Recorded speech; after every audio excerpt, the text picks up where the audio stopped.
नमस्कार, आपण पाहतात आपली न्यूज। पालघर जिल्ह्यात झालेल्या अभूतपूर्व अतिवृष्टीमुळे सफाळे वन परिक्षेत्रातील मौजे लालठाणे येथे दिनांक 6 जुलै 2026 रोजी भूस्खलनाची घटना घडली।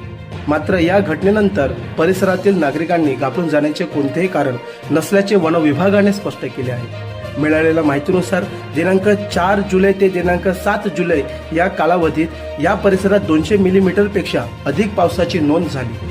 या अतिवृष्टीमुळेच दरड कोसळल्याचा प्राथमिक निष्कर्ष वन विभागाने काढला आहे।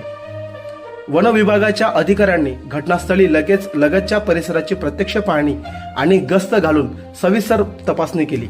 या पाहणीत परिसरात सैल माती, जमिनीचे सरकणे किंवा भविष्यात भूस्खलन होण्यास कारणीभूत ठरेल अशी कोणतीही परिस्थिती आढळून आलेली नाही।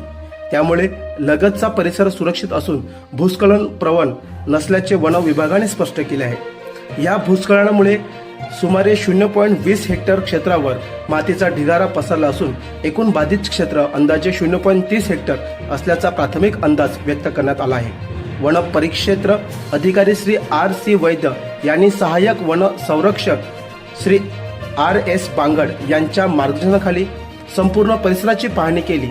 तसेच कोणत्याही संभाव्य आपत्कालीन परिस्थितीला तोंड देण्यासाठी वन विभाग पूर्णपणे सज्ज आणि सतर्क असल्याचे सांगितले आहे। परिसरातील नागरिकांना वन विभागाने आवाहन केले की अफवांवर विश्वास ठेवू नये आणि घाबरून जाऊ नये।